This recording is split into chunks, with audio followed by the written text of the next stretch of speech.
வணக்கம் நேயர்களே, சிந்தனை களம் நிகழ்ச்சிக்கு உங்கள் அனைவரையும் அன்புடன் வரவேற்கிறோம். ஆட்சி என்றால் ஏதோ அதிகாரம் செலுத்துவது மட்டுமே அல்ல, அன்பை செலுத்துவது என்பதை மாண்புமிகு தமிழ்நாடு முதலமைச்சர் அவர்கள் வாய்ப்பு கிடைக்கிற நேரத்திலெல்லாம் மீண்டும் மீண்டும் சொல்லிக்கொண்டு மட்டுமல்ல, நிரூபித்து கொண்டே இருக்கிறார். இந்த மக்களின் மீது எவ்வளவு பேரன்பை அவர் கொண்டிருக்கிறார் என்பதற்கு ஒவ்வொரு நாளும் சாட்சியாக இருந்து கொண்டே இருக்கிறது அவருடைய இந்த அரசாட்சியில்.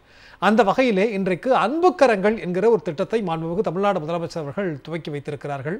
அதாவது தாய்மானவர் திட்டத்தினுடைய ஒரு அங்கமாக, அதாவது பெற்றோர்களை இழந்த பிள்ளைகள், அது மட்டுமல்லாமல் ஒரு பெற்றோரை இழந்து ஒரு பெற்றோரால் கைவிடப்பட்டோர், அல்லது ஒரு பெற்றோரை இழந்து ஒரு பெற்றோர் மாற்றுத்திறனாளியாக இருந்தால், அல்லது ஒரு பெற்றோரை இழந்து ஒரு பெற்றோர் சிறையில் இருந்தாலோ, அல்லது ஒரு பெற்றோர் ஆபத்தான நோயுடன் சிகிச்சை பெற்று வந்தாலோ, இப்படி அத்துணை விஷயங்களையும் இங்கே பட்டியலிட்டு அவர்களுக்கு பள்ளிக்கல்வி முடிக்கிற வரைக்கும் மாதம் 2000 ரூபாய் வழங்கப்படும். காரணம், அவருடைய இந்த பள்ளிக்கல்வி என்பது தடைபட்டுவிடக் கூடாது என்பதனுடைய நோக்கமாக கொண்டு இந்த அன்புக்கரங்கள் திட்டத்தை முதலமைச்சர் அவர்கள் தொடங்கி வைத்திருக்கிறார்கள். அது மட்டுமல்ல, அவருடைய உயர்கல்வி போனாலும் திறன் மேம்பாட்டு பயிற்சியும் கொடுக்க உரிய நடவடிக்கை எடுக்கப்படும் என்றும் முதலமைச்சர் அவர்கள் அறிவித்திருக்கிறார்கள். மிக முக்கியமான ஒரு நாளிலே, அதாவது ஏழையின் செருப்பில் இறைவன் இருக்கிறான் என்று பேரறிஞர் அண்ணா சொன்னார். அவருடைய பிறந்த நாளின் போது இந்த திட்டத்தை முதலமைச்சர் அவர்கள் தொடங்கி வைத்திருக்கிறார்கள். இதனுடைய நோக்கம் என்ன? சமூக மாற்றம் எவ்வாறு நிகழ இருக்கிறது? முதலமைச்சர் அடுத்தடுத்து இப்படியான திட்டங்கள் கொடுப்பதற்கான காரணம் என்ன என்பது குறித்து இன்றைக்கு நாம் விரிவாக விவாதிக்க கடைப்பட்டிருக்கிறோம். நம்முடைய இன்றைய நிகழ்ச்சியிலே சமூக நல ஆர்வலர் பேராசிரியர் மஞ்சுளா அவர்கள் நம்முடைய இணைப்பில் இணைந்திருக்கிறார். அதே போன்று இந்த திட்டத்தினுடைய பயனாளியாக இருக்கக்கூடிய மாணவி ரிஷ்மிதா, அவருடைய பாதுகாவலராக இருக்கக்கூடிய அவருடைய பாட்டி நளினி அவரும் இணைந்திருக்கிறார். இன்னும் சற்று நேரத்தில் சமூக நலன் மற்றும் மகளிர் உரிமைத்துறையினுடைய அமைச்சர் மாண்புமிகு கீதா ஜீவன் அவர்களும் இணைய இருக்கிறார்கள். அனைவரை வரவேற்று நாம் நிகழ்ச்சிக்குள் செல்வோம். அனைவருக்கும் வணக்கம். மஞ்சுளா மேம், உங்கள்கிட்ட ஆரம்பிக்க விரும்புகிறேன். நிறைய திட்டங்களை முதலமைச்சர் அவர்கள் தொடங்கி வைத்திருக்கிறாங்க. இந்த அன்புக்கரங்கள் அப்படிங்கிற ஒரு திட்டம் நானும் விளக்கமாக சொன்னேன், நீங்களும் காலையில் செய்திகளில் பார்த்துருப்பீங்க. எப்படி உணர்றீங்க? ஒரு அரசு அப்படின்றது எப்படி இயங்கணும் அப்படின்ற ஒரு கேள்வி இருக்கு. இதுக்கு நம்ம திருக்குறள்ல இருந்து நிறைய உதாரணங்களை பார்க்குறோம். அரசன் என்பவன், அதாவது ஆட்சியை நடத்தக்கூடியவன் வந்து ஒரு எளிய தன்மையோடு மக்களுக்கு வந்து பார்வைக்கு எளியவனாக இருக்க வேண்டும். அதே நேரத்தில் மக்களினுடைய நலனை வந்து முக்கியப்படுத்தி அந்த ஆட்சி அப்படின்றது அமையணும். அந்த மாதிரி இது இருக்கா அப்படின்னு நமக்கு நாமே ஒரு கேள்வியை வந்து கேட்டுக்கிறோம். இந்த 4 ஆண்டுகள் முடிஞ்ச இந்த நிலைமையில எப்படியா இருக்கு அப்படின்னு பார்க்கும் பொழுது முழுக்க இளைஞர்களை வந்து மையப்படுத்தியதான திட்டங்கள் அப்படின்றது ரொம்ப வரவேற்கத்தக்கதான ஒரு இடத்துல இருக்கு. ஏன் இளைஞர்களுக்கு வந்து வைக்கணும்? பள்ளிக்கூடத்து பிள்ளைகளுக்கு. ஏன்னா பள்ளிக்கூடத்து பிள்ளைகளுக்கு நீங்க கொடுக்கக்கூடிய நல்ல திட்டங்களால் அவங்க வந்து ஓட்டு போட போறது இல்லை. ஏன்னா அவங்க பள்ளிக்கூடத்தை முடிச்சு அதுக்கப்புறம் 18 வயசானா தான் அவங்க வந்து ஓட்டு போடவே வரப்போறாங்க. ஆனால் பள்ளிக்கூட சிறார்களை நோக்கி திட்டங்களை வந்து வகுப்பதனுடைய அவசியம் என்ன அப்படின்னா, இதைத்தான் திராவிட சித்தாந்தம்னு சொல்றோம். இதைத்தான் ஒரு தொலைநோக்கு பார்வை அப்படின்னு சொல்றோம். இன்னைக்கு விதைச்சிட்டு நாளைக்கு வந்து விளைஞ்சிருமா அப்படின்னு பார்க்கறது இல்லை. ஒரு தொலைநோக்காக ஒரு ஒட்டுமொத்தமான ஒரு வளர்ச்சியை எதன் வழியாக மீட்டெடுக்க முடியும் அப்படின்னு சொன்னால், இளைஞர்களை பாதுகாப்பதன் வழியாகத்தான் மீட்டெடுக்க முடியும். இப்போ ஒன்று வேணாம், இந்த காலை உணவு திட்டம் அப்படின்னு அது தரமா இல்லை, ஒரே இது உணவு போட்டால் யார் சாப்பிடுவாங்க, இது வந்து நல்லாவா இருக்கு, ருசியாவே இல்லை இப்படின்னு பேசுறதுக்கு 1000 பேர் கிளம்பி வருவான். ஆனால் அந்த காலை உணவு திட்டம் போட்டதுக்கப்புறமா, அதுக்கப்புறம் ஒரு தொடர்ச்சியாக நடந்ததுக்கப்புறமா ஒரு ஆய்வு செஞ்சு பார்க்குறாங்க. அந்த ஆய்வில் என்ன வெளியில் வருது? பிள்ளைகள் இடைநிற்றல் என்பது குறைஞ்சிருக்கு. இந்த ட்ராப் அவுட் அப்படின்னு நம்ம சொல்லுவோம். ஏன் வந்து ட்ராப் அவுட் வந்து குறையுது அப்படின்னு கேட்டால், குறைந்தபட்சம் அந்த காலை உணவுக்காவது நம்ம போயிடலாம். வீட்டில் அவ்வளோ வறுமை இல்லை, வீட்டில் வந்து சாப்பாடு செஞ்சு கொடுக்க முடியாத ஒரு நிலைமை, ஏன்னா அப்பாவும் அம்மாவும் வேலைக்கு போயிடுறாங்க. அப்போ அந்த பட்சத்தில் அந்த குழந்தைகளுக்கு காலை உணவின் வழியாகாவது நம்ம போயிடலாம். ஏன்னா காலை உணவு சாப்பிடல அப்படின்னா மயங்கி விழக்கூடிய வாய்ப்புகள் அதிகம். உட்கார்ந்து உங்களால் வகுப்பே கேட்கவே முடியாது. காதில் ஏதோ அடைச்ச மாதிரி இருக்கும், கொயின்னு இருக்கும், நீங்கள் என்ன பேச முடியும்? அப்போ இந்த சூழலில் காலை உணவு திட்டம் அப்படின்றது என்ன ஒரு நலனை வந்து கொடுத்துருக்கு அப்படின்னு சொன்னால், இடைநிற்றல் அப்படின்றது வந்து குறைஞ்சிருக்கு. அப்போ இப்படித்தான் குழந்தைகளை நோக்கி இளைஞர்களை நோக்கி இந்த திட்டம் வந்து இருந்துகிட்டே இருக்கு. இப்போ நமக்கு ஆத்தி சூடியில் ஒன்று வரிசையாக சொல்லிக்கிட்டே வருவாங்க, அறம் செய்ய விரும்பு இதெல்லாம். இதில் சொல்லும் பொழுது ஏற்பது இகழ்ச்சி, இன்னொருத்தங்க கொடுக்குறாங்க அப்படின்றதுக்காக நம்ம போயிட்டு யாசிச்சு வாங்குறோம் அப்படின்றது வந்து அவ்வளோ மரியாதைக்கு உரியது இல்லை அப்படின்றாங்க. ஆனால் இன்னைக்கு அரசாங்கம் என்ன பண்ணுது? பிள்ளைகளுக்கு இந்த மாதிரி ஒரு 2000 கொடுக்குறேன் அப்படின்னு சொல்லுது. இது எப்படி பார்க்கறது? அதுக்கு அடுத்த வரியே சொல்றாங்க, ஐயம் இட்டு உன். ஓகே. ஔவையார் எவ்வளவு தெளிவா இருந்திருக்காங்க பாருங்க. உங்களால முடியும் அப்படின்னு இருக்கிற பொழுது நீங்க வந்து யார்கிட்டயாவது யாசகம் கேட்கக்கூடாது. ஆனால் இந்த உலகத்துக்கு குழந்தைகளும் மாற்றுத்திறனாளிகளும் யாரை நம்பி வராங்க? இந்த உலகத்துல நோயுற்றவர்கள் யாரை நம்பி இருக்கிறாங்க அப்படின்னு கேட்டா, யார் வந்து கொடுக்க முடியும், யாரால உழைக்க முடியுமோ அவங்கள நம்பி தான் இருக்கிறாங்க. அப்ப அவங்களுக்காகவும் உழைக்க வேண்டிய பொறுப்பு என்பது நல்ல திடகாத்திரமான உடலை பெற்றவர்களுக்கு இருக்கு. அப்போ அது நேரடியாக யாருக்கு போய் சேருது அப்படின்னா அரசாங்கத்துக்கு அந்த பொறுப்பு இருக்கு. அதனால ஏற்பது வந்து இகழ்ச்சின்னு சொன்ன அதே ஔவையார் தான் அடுத்த வரியிலேயே ஐயம் இட்டு உன், மற்றவர்களுக்கு கொடுத்துட்டு யாருக்கு தேவைப்படுதோ, ஐயம்னு சொன்னா எல்லாருக்கும் வாரி இல்ல, யாருக்கு தேவைப்படுதோ அவங்களுக்கு கொடுத்துட்டு நீங்க சாப்பிடணும். இப்போ இங்க நம்முடைய அரசு என்ன செய்யுது அப்படின்னா, யாருக்கு தேவைப்படுதோ, எனக்கோ உங்களுக்கோ 2000 கொடுக்குறாங்க அப்படின்னு சொன்னா இந்த 2000 வச்சுட்டு என்னங்க பண்றது, ஒரு 4 தடவை ஆட்டோல போக முடியுமாங்க? இது யாருக்கு வருது? தொப்புளுக்கு மேல கஞ்சின்னுவாங்க பாருங்க, அந்த மாதிரி இருக்கிறவங்களுக்கு இப்படியான ஒரு பேச்சு வரும். ஆனால் உங்களுக்கு அடுத்த வேலைக்கு என்னடா கிடைக்கும்ன்ற ஒரு யோசனையில இருக்காங்க இல்லையா, அவங்களுக்கு இந்த 2000 ரூபாய் அப்படின்றது எவ்வளவு பெரிய பணம். அதுலயும் சில பிள்ளைகள்லாம் சொல்லும்போது எனக்கு அப்படியே கண்ணீரே வந்துடுச்சு. அப்பா அம்மா இறந்துட்டு இருக்கிறாங்க, மூத்த தலைமுறையினரா பாட்டியோடையும் தாத்தாவோடையும் வளரக்கூடிய அந்த குழந்தைக்கு வந்து வரையணும்னு அவ்வளோ ஆசையா இருக்கு. ஆனா வரையறதுக்கு வந்துட்டு உங்களுக்கு வண்ணங்கள் தேவைப்படுது, கலர் பென்சில், ஸ்கெட்சு, பெயிண்ட், இதெல்லாம் வீட்டுல கேட்டா பாட்டி வந்து வாங்கி கொடுத்துருவாங்க. ஆனா பாட்டி ரொம்ப பெரிய கஷ்டத்துல, அவங்க அந்த வயசுலயும் வேலை பார்த்துக்கிட்டு தான் இந்த குழந்தைய வந்து படிக்க வைக்கிறாங்க. எப்படி போய் அங்க கேக்குறது? அந்த இடம் இருக்கு பாருங்களேன், அது அன்புன்னு சொல்றதா இல்ல வந்து அதை சுயமரியாதைன்னு சொல்றதா, அந்த இடத்துக்கு உங்களால வார்த்தையே சொல்லவே முடியாது. அப்போ அந்த பிள்ளைக்கு நீங்க 2000 கொடுத்தீங்க அப்படின்றது எவ்வளவு பெரிய விஷயம். இன்னைக்கு இந்த தமிழ்நாட்டினுடைய பொருளாதார வளர்ச்சி ஏன் இரட்டை இலக்கில போயிருக்கு, 11 புள்ளி சம்திங் அப்படின்னு நம்ம 19ன்னு சொல்றோம் இல்லையா? அதற்கு என்ன காரணம் அப்படின்னு சொன்னா, பெண்கள் கிட்ட வரக்கூடிய உரிமை தொகை அப்படியே அவங்க சேமிச்சு வைக்க போறது இல்ல. இப்போ உங்களுக்கோ எனக்கோ வந்து 2000 கொடுத்தாங்க அப்படின்னு சொன்னா சில பேர் பேசுறாங்க இல்லையா, இதை வச்சுட்டு என்ன பண்ண முடியும்? அவங்களுக்கு அந்த தொகை என்பது வேற. ஆனா சாமானியனுக்கு, தேவைப்படுறவனுக்கு நீங்க அந்த தொகையை கொடுக்கும் பொழுது அந்த தொகை மறுபடியும் சமுதாயத்துக்குள்ள வருது. அப்போ மறுபடியும் அதற்கான பொருள்கள் வந்து வாங்கப்படுது, அப்படியே சுழற்சி ஏற்படுது. ஒரு இடத்துல வந்து பணம் என்பது அப்படியே தேங்கி இருக்க கூடாது. அப்படி தேங்குச்சு அப்படின்னு சொன்னா அது வீக்கம். அப்போ அந்த பண சுழற்சி, பொருளாதார சுழற்சி என்பது இருக்கணும் இல்லையா? அதைத்தான் இன்னைக்கு அரசாங்கம் பண்ணியிருக்கு. அதனால தான் பொருளாதார வளர்ச்சி அப்படின்றது 11.19 அப்படின்றது மாறி இருக்கு. இந்தியாவிலேயே கூட அந்த வளர்ச்சி இல்லை. ஆனா தமிழ்நாட்டுல அந்த வளர்ச்சி வந்திருக்கு அப்படின்னு சொன்னா இது ஒட்டு மொத்தமாக ஓர் அரசு இளைஞர்கள் மீதும் பிள்ளைகள் மீதும் படிக்கக்கூடிய மாணவர்கள் மீதும் அடுத்து இருக்கக்கூடிய அந்த தலைமுறை மீதும், நீங்க சொல்லும்போது தாயுமானவர் அப்படின்ற திட்டத்தையும் சொன்னீங்க. அந்த தாயுமானவர் திட்டம் என்பது என்ன அப்படின்னு பார்த்தீங்கன்னா, நம்ம குடும்ப அட்டைதாரர்கள் ரேஷன் பொருட்களை வயசானவங்க அல்லது மாற்றுத்திறனாளிகள் அந்த இடத்துக்கு போய் ரேஷன் கடைக்கு போய் வாங்க முடியாதவங்க வீட்டில் இருந்தபடியே அவங்களுக்கு அரசாங்கமே கொண்டு வந்து கொடுக்குதுன்னு. ஏன் இதை கொடுக்கணும்? சில பேர் வேற அதுக்கு வேற பல கோடி கணக்கு வந்து செலவாகுது. அதையும் வந்து அரசாங்கம் வெளியிட்டு இருக்கு. இப்போ இதை வச்சு என்ன சொல்லுவாங்க, இதுக்கெல்லாம் தேவையில்லாததுக்கெல்லாம் கொடுத்துட்டு இருக்கிறாங்க, தேவையானதுக்கு வந்து கொடுக்க மாட்டேன்றாங்க அப்படின்னு சில பேர் பேசுவதற்கான இடமும் இருக்கு. அந்த விமர்சனத்தை எல்லாம் போடா, அதையே வந்து சந்தனமா பூசிக்கிட்டு நான் வந்து மக்களுக்கு செய்யக்கூடியதை செஞ்சுட்டு தான் இருப்பேன் அப்படின்றதுல ரொம்ப உறுதியோட இருக்கக்கூடிய அரசா தான் இதை வந்து நான் பார்க்குறேன். அதனால இந்த அன்பு கரங்கள் அப்படின்றது உண்மையிலேயே அன்பு கரங்கள் தான்.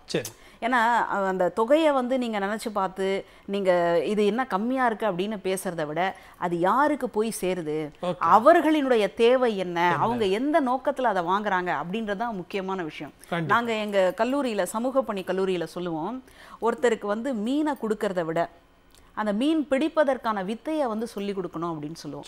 இப்போ இந்த 2000 அப்படின்றது எதற்கு வந்து பயன்படும் நினைச்சீங்கன்னா, அந்த மீனை எப்படி பிடிக்கிறது அப்படின்ற ஒரு வித்தையை கற்றுக்கொள்வதற்கான ஒரு பயிற்சிக்கு தான் இந்த பணம் வந்து போய் சேரும் அப்படின்றதுல எனக்கு அசைக்க முடியாத நம்பிக்கை இருக்கு. நிச்சயமா நம்ம பேசுவோம் மேடம். அதனுடைய ஒரு பயனாளியாக இருக்கக்கூடிய மாணவி ரிஷ்மிதா இருக்கிறாங்க. ரிஷ்மிதா வணக்கம்மா, கேக்குதுங்க நான் பேசுறது? அங்கிள் பேசுறது கேக்குதா? கேக்குது. ஓகேம்மா, நீங்க என்ன ஸ்டாண்டர்ட் படிக்கிறீங்கம்மா? 6th standard.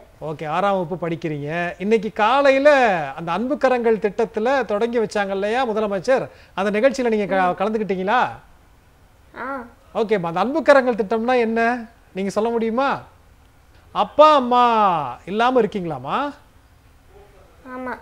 எப்ப அப்பா அம்மாவுக்கு என்ன ஆச்சு? 2 பேருமே இறந்துட்டாங்க. எப்போ உங்களுக்கு எத்தனை வயசு இருக்கும்போது? நான் 3 மாச குழந்தையா இருக்க சொல்லி. நீங்க 3 மாச குழந்தையா இருக்கும்போது அப்பா அம்மா இறந்துட்டாங்களா? 2 பேருமே வா? ஆமா. எப்படிமா? அங்கிள் ரொம்ப கஷ்டப்படுத்துற மாதிரி கேள்வி கேட்கிறேன்னு தப்பா நினைக்கிறீங்களா? அங்கிள் கேட்கலாமா? இல்ல இல்ல. சரிம்மா, எப்படி இறந்தாங்க? சரிம்மா ரிஷ்மிதா, தெரியலன்னா பரவாயில்லம்மா, தெரியலன்னா பரவாயில்ல. ஏன்னா நீங்க 3 மாத குழந்தையா இருக்கும்போதே அம்மா அப்பா இறந்துருக்கிறாங்க அப்படிங்கும்போது தெரிய வாய்ப்பு இல்லை. இல்லை தெரிந்தும் சொல்வதற்கு மனம் சங்கடப்படலாம். நான் அந்த ரொம்ப நிர்பந்தத்துக்குள்ள உங்களை தள்ள விரும்பல, ரொம்ப கஷ்டமான சூழல்ல தள்ள விரும்பல. இப்போ பாட்டி தான் வளர்க்குறாங்களா அவங்கள? ஆமா. ஓகேம்மா, எவ்வளவு கஷ்டமா இருக்கு. நீங்க போய் எந்த பள்ளிக்கூடத்துல நீங்க படிக்கிறீங்க? 6ஆம் வகுப்பு படிக்கிறேன்னு சொன்னீங்க. எந்த பள்ளிக்கூடத்துல படிக்கிறீங்க? ஹோலி ஏஞ்சல்ஸ்ல. சரிம்மா, இப்போ உங்களுக்கு நிறைய தேவைகள் இருக்கும் இல்லையா? பாட்டி முடிஞ்ச அளவுக்கு சிரமப்பட்டு எல்லாத்தையும் உங்களுக்கு வாங்கி கொடுப்பாங்க, படிக்கிறதுக்கு ஹெல்ப் பண்ணுவாங்க. ஆனா சில நேரத்துல பாட்டி கிட்ட இது நம்ம கேட்கலாமா? அவங்களே கஷ்டப்பட்டு வேலை பார்த்துட்டு இருக்காங்களே அப்படின்னு நினைச்சிருக்கீங்களா? இல்ல. நினைக்கல. பாட்டி எல்லாம் அந்த அளவுக்கு ஃபுல்ஃபில் பண்ணிருக்காங்க உங்களுக்கு இல்லையா? ஓகே. இல்ல அப்பா அம்மா இல்லன்னு என்னைக்காவது ஃபீல் பண்ணிருக்கீங்களா? கஷ்டப்பட்டிருக்கீங்களா மனசளவுல? இல்ல இல்ல. அதையும் பாட்டி வந்து உங்களை வந்து அந்த அளவுக்கு திருப்திகரமா பார்த்துட்டு இருக்காங்க இல்லையா? ஆமா. சரிம்மா, இந்த 2000 மாதம் கொடுக்குறாங்கன்னு இன்னைக்கு சொன்னாங்க தெரியுமா உங்களுக்கு? அன்பு கரங்கள் திட்டத்தின் மூலமா அது கிடைச்சா பாட்டி இன்னும் உங்களுக்கு எக்ஸ்ட்ரா என்ன செய்வாங்கன்னு நினைக்கிறீங்க? என்ன நல்லா பார்த்துப்பாங்க, எனக்கு வேண்டிய திங்ஸ் எல்லாம் கூட வாங்கி தருவாங்க. இதை சேவ் பண்ணி வச்சா ஃபியூச்சர்ல எனக்கு ஃபீஸா அதில் பே பண்ணிக்கலாம். ஓகேம்மா, இந்த 2000 வர்றதுனால நம்ம ஸ்கூல் பள்ளி படிப்பை 12ஆம் வகுப்பு வரைக்கும் எந்த பிரச்சனையும் இல்லாமல் முடிக்கலாம் அப்படின்னு நம்பிக்கை உங்களுக்கு வந்திருக்கா ரிஷ்மிதா? ஆமா அங்கிள். ஓகேம்மா, ரொம்ப மகிழ்ச்சி. பாட்டிக்கிட்ட கொடுக்குறீங்களா? நான் பாட்டிக்கிட்ட கொஞ்சம் நேரம் பேசுகிறேன், சரியா? பாட்டிக்கிட்ட அந்த ஹெட்ஃபோன் கொடுங்களேன். ரிஷ்மிதா இப்போ என்னோட பேசினாங்க. நான் சில கேள்விகள் கேட்டேன். அப்பா அம்மா இல்லை, 3 மாத குழந்தையா இருக்கும்போதே அப்பா அம்மா இறந்துட்டாங்கன்னு சொல்லி சொன்னாங்க. சில விஷயங்கள் பாப்பாவோட எனக்கு பேசுறதுக்கு சங்கடமாக தான் இருக்குது, கேட்குறதுக்கு சிரமமாக தான் இருக்குது. எப்படி இறந்தாங்கம்மா அவங்க? அவங்க வந்து அம்மா குளிச்சிங்கனாங்க. ஓ, அப்பா போய் தட்டி பிடிச்சிட்டாங்க. அப்படிங்களா? சாரிம்மா, ரொம்ப சிரமமான ஒரு இறப்பாக தான் இருக்குது. ரொம்ப நினச்சி பார்க்குறது ரொம்ப சிரமமாக இருக்குது. சரிங்கம்மா, நீங்க அதுல இருந்து பாப்பா 3 மாதத்துல இருந்து நீங்க வளர்க்குறீங்களா? ஆமாங்க, 3 மாசத்துல இருந்து வளர்க்குறேன். 2 பேரும் இறந்த உடனேயே உங்ககிட்ட அந்த பொறுப்பு வந்துச்சு. எப்படி நீங்க உணர்ந்தீங்க? ஐயோ, எப்படி நம்ம இப்படி வளர்க்க போறோம்? ஏன்னா நீங்களும் ஒரு இடைநிலை வயதை தாண்டி இருப்பீங்க. எவ்வளவு நாள் நம்ம கூட இருப்போம், நம்ம எப்படி வளர்க்க முடியுன்ற ஒரு பயம் பதட்டம் இருந்ததா உங்களுக்கு? இருந்துச்சுங்க, ரொம்ப இருந்தது. ரொம்ப ரொம்ப இருந்துச்சு எனக்கு. அப்ப வந்து சொந்த பந்தங்கள்லாம் இருந்தாங்க. பாப்பா வைத்துன்னு போய் ஹாஸ்பிட்டல் விட்டுருங்க அப்படிலாம் சொன்னாங்க என் கையில. எங்க பொண்ணு உயிர் விட சொல்ல போலீஸ்காரங்க எதிர்க்க எங்க அம்மா தான் எங்க பாப்பாவை வளர்க்கணும்னு சொல்லிட்டு இறந்துட்டாங்க. நாங்க போறாங்கட்டி இறந்துட்டாங்க. அதனால அந்த போலீஸ்காரங்க என்கிட்ட அந்த குழந்தைய ஒப்படைச்சாங்க. எவ்வளவு சிரமப்பட்டீங்கம்மா? எவ்வளவு சிரமப்பட்டீங்கம்மா ரிஷ்மியை வளர்க்கறதுக்கு? எவ்வளவு சிரமம்? நான் ஹவுஸ் பெயிண்ட் வேலைக்கு போனேன், சமையல் வேலைக்கு போனேன், சித்தாள் வேலைக்கு போனேன். எல்லா வேலைக்கும் போய் தான் நான் அந்த குழந்தைய நான் காப்பாத்தினேன். நான் பால் புல்டி போட்டு டாக்டர் கிட்ட அவளுக்கு மயக்க ஊசி போட்டு பால் புல்டி வாயில வச்சேன். அவ அம்மா இல்லாத அவ நைட்டு ஃபுல்லா அழுவா. நைட்டு ஃபுல்லா நான் நடந்து ரோடு ஃபுல்லா நடப்பேன். நான் நடந்து நடந்து டாக்டர் கிட்ட போயிட்டு மயக்க ஊசி போட்டு அவளுக்கு வாயில பால் புல்டி வச்சு நான் அவளை வளர்த்தேன். புரியுதுமா, நீங்க சொல்லும் போது அந்த சிரமம் எவ்வளோன்னு இருக்கு. இப்ப பாப்பாவை வளர்க்கறது ஒரு சிரமம்னா ஓரளவு அவ விவரம் தெரிஞ்சதுக்கு பிறகு பள்ளிக்கூடத்துல சேர்க்கணும். அப்ப நீங்க எவ்வளவு நீங்க சொன்னீங்க, நான் போகாத வேலை இல்லை, அவ்வளவு வேலைக்கு போய் தான் பாப்பாவை வளர்த்துருக்கேன்னு நீங்க சொல்றீங்க. அப்ப அந்த பணம் கட்டுறதுல எந்தெந்த இடத்துல சிரமத்தை அனுபவிச்சிங்கம்மா? ரொம்ப நிறைய சிரமம் அனுபவிச்சோம்மா. நான் வந்துட்டு வீட்டு வேலைக்கு போயிட்டு அப்படி இப்படி செஞ்சேன். அதுக்கப்புறம் வந்துட்டு ஐயா வந்து ஐயாவுடைய வீடு கொடுத்ததுலதான் நாங்க இருக்கிறோம். ஓ, ஆமா, அந்த ஓலை வீடு இருக்க சொல்ல ஓலை வீடு எடுத்துட்டு ஓட்டு வீடும் எங்களுக்கு ஐயா தான் போட்டு கொடுத்தாரு. அதனால வீடு வாடகை எல்லாம் இல்லை எங்களுக்கு. சரிங்க, ஐயாவால நாங்க நல்லா தான் இருக்கிறோம். இப்ப இந்த கால வரைக்கும் நாங்க நல்லா இருக்கிறோம். ஆமா. நிச்சயமாமா இந்த 2000 ரூபாய் இன்னைக்கு பாப்பா படிக்கிற வரைக்கும் கொடுக்கறதுக்கான அன்பு கரங்கள் திட்டத்தை முதலமைச்சர் இன்னைக்கு தொடங்கி வச்சிருக்காங்கம்மா. இந்த 2000 ரூபாய் அப்படிங்கிறது உங்களுக்கு எந்த அளவுக்கு பயனுள்ளதா இருக்கும்? பெரிய ஒரு தொகையா நீங்க பாக்குறீங்க? ஐயோ ரொம்ப நல்லதுங்க சார். இந்த 2000 வந்த காலம் வரைக்கும் எங்க பாப்பாக்கு எதுவுமே கஷ்டம் வராது, ஒன்னே வராது. அவ ஒரு கலர் பென்சில் வாங்கிப்பா, அது வாங்கிப்பா. அந்த காசை சேமிச்சு அவ நல்ல மாதிரி அவ ஒரு காலம் வந்துட்டு எதிர்காலம் அவளுக்கு நல்லதா அமைஞ்சிருச்சு. இப்போ இந்த காலம் இருக்கும். இந்த ஐயா வந்துட்டு இந்த அளவுக்கு பண்ணுவாங்கன்னு நாங்க நினைக்கல. இருந்தாலும் இனி நல்ல வாழ்க்கை எங்களுக்கு கிடைச்சிருச்சு அப்படின்னு எங்களுக்கு ஒரு நம்பிக்கை வந்துருச்சு. நிச்சயமாமா. நீங்க ரிஷ்மிதா வந்து ஸ்கூலுக்கு போயிட்டு வரும்போதெல்லாம் சில பேரை இயல்பாவே கம்பேர் பண்ணிக்கிறது வழக்கம். ஒரு ஒரு நம்ம அவங்கலாம் அப்படி இருக்காங்க, அவங்க இந்த மாதிரி ட்ரெஸ் போடுறாங்க, இதை வாங்குறாங்க பாட்டி, அந்த மாதிரிலாம் உங்கள்கிட்ட சொல்லியிருக்காங்களா? நான் என்ன கேள்வி கேட்டாலும் குறையே இல்லை, என்ன பாட்டி அப்படி பாத்துக்கிறாங்கன்ற. நான் விட்டமா இல்லை, எல்லாமே அவளுக்கு நான் வாங்கி கொடுத்துருக்கிறேன், எல்லாமே செஞ்சிருக்கேன். இப்ப வந்துட்டு இந்த 2000 ரூபாய்க்காக இன்னமும் எங்களுக்கு கஷ்டமா நீந்திச்சு. இந்த 2000 ரூபாய் சேமிச்சு அவ இன்னும் நல்லா டாக்டர் படிக்கணும்னு அவளுக்கு ரொம்ப ஆசை.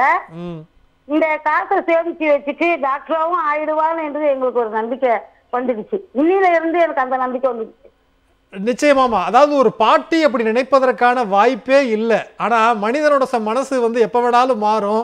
நம்ம ஐயோ இந்த பொண்ணை நம்ம கையில ஒப்படைச்சிட்டு போயிட்டாங்களே, இப்படி ஒரு சூழல் வந்துருச்சேன்னு நீங்க உங்களால முடியலன்னு இன்னைக்கு சலிப்பு வந்திருக்கா உங்களுக்கு? என்னால நான் என்ன பண்ண முடியும்? எனக்கு என் குழந்தை கிடைச்சதே எனக்கு பாக்கியம்னு நான் நினைக்கிறேன். அந்த சலிப்பே எனக்கு கிடையாது. சரிம்மா, கண்டிப்பா. அப்ப இந்த 2000 ரூபாய் வந்ததுனால ரிஷ்மிதாவை இன்னும் நீங்க நல்லா பாத்துப்பீங்க, நல்லா படிக்க பாத்துப்பேன். ஓகே. அவங்க என்ன பண்ணணும்னு நினைக்கிறீங்க? நீங்க ரிஷ்மிதாவுக்கு என்ன பண்ணணும், இதெல்லாம் நான் உங்களுக்கு செஞ்சு கொடுத்துறணும் அப்படின்னு இந்த 2000 மூலமா இன்னும் என்னென்னலாம் பண்ணலாம் நினைக்கிறீங்க? அவளுக்கு ஒண்ணு எங்களுக்கு டாக்டர் ஆக்கிடணும் அவளை. அந்த ஒண்ணுதான் எங்களுக்கு. நான் எனக்கு வயசாயிடுச்சு, 55 வயசு ஆகுது எனக்கு. இதுக்கு மேல நான் இருப்பேனா எனக்கு சுகர் பிபி எல்லாமே இருக்கு. இதுக்கு மேல நான் இருப்பேனா என்னன்னு எனக்கு தெரியாது. அதனால ஐயா மூலியமாக ஐயா கிட்ட இவளை நான் ஒப்படைக்கணும், அவ்வளவுதான்.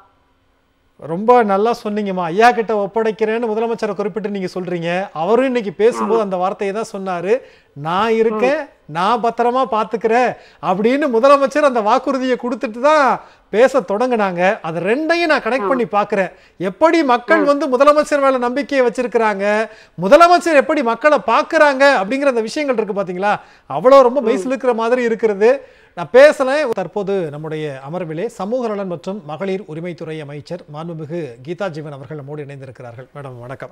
வணக்கம். இன்றைக்கு அமுதக்கரங்கள் அப்படிங்கிற ஒரு திட்டம், நிறைய திட்டங்களை அது உங்களுடைய துறையின் மூலமாக நெகிழ்ச்சி தரக்கூடிய திட்டங்கள் அப்படின்னு சொல்லலாம். இந்த திட்டத்தையும் அதே அளவில் வச்சு பார்க்கலாம். ஏன் இப்படியான ஒரு திட்டம் கொண்டு வரணுங்கிற ஒரு எண்ணம் முதலமைச்சர் கொண்டு வந்திருக்கிறாங்க? சமூக நலத்துறைக்கு ஏற்ற மாதிரி நம்முடைய முதலமைச்சர் சமூக நலம் காக்கக்கூடிய, தமிழ் சமூகத்தை காக்கக்கூடிய அத்துணை திட்டங்களையும் நம்முடைய துறையின் மூலம் செயல்படுத்தி வருகிறார். இதெல்லாம் வந்து தேவை அறிந்து தான் இந்த திட்டமும் கொண்டு வந்திருக்கிறார்.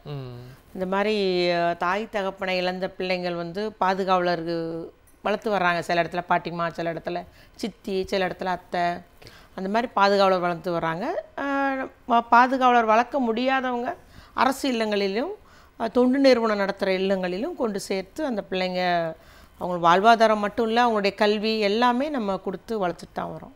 அதனால் இதை அறிந்து தான் நம்முடைய முதலமைச்சர் அவர்கள் அந்த ஆட்சிக்கு வந்த உடனே கொரோனாவால் தாய் தகப்பனை இழந்த பிள்ளைங்களுக்கெல்லாம் நமக்கு வந்து 2 பெற்றோர் இழந்தவங்களுக்கு 5 லட்ச ரூபா டெபாசிட்டு, மாதம் 3000 ரூபாய் இன்னைக்கு வரைக்கும் தொடர்ச்சி அவங்களுக்கு அந்த வாழ்வாதாரத்துக்காக பாதுகாவலர் கையில் இருக்கிற பிள்ளைங்களுக்கு கொடுத்துட்ருக்குறோம். ஒரு 15 பிள்ளைங்க அரசு இல்லத்தில் சேர்த்தாங்க. மற்றவங்களுக்குலாம் 3000 ரூபாய் இது வரைக்கும் கொடுத்துட்டே இருக்கோம். அதே போல் ஒரு பெற்றோர் இழந்தவங்களுக்கு 3 லட்ச ரூபா டெபாசிட் அந்த பிள்ளைங்க பேரில் செய்யப்பட்டுச்சு. அது கிட்டத்தட்ட அந்த நேரம் ஒரு 450 கோடிக்கு மேலே அந்த மொத்த ரூபா அன்னைக்கு வந்த உடனே முதலமைச்சர் அதை செஞ்சார். அதில் ஒரு இதுவரை கொரோனாவில் இழந்த தாய் தப்பன் கொடுத்துட்டீங்களே, எங்களுக்கு கொடுக்கலையன்ற மாதிரி ஒரு கோரிக்கை இருந்தது.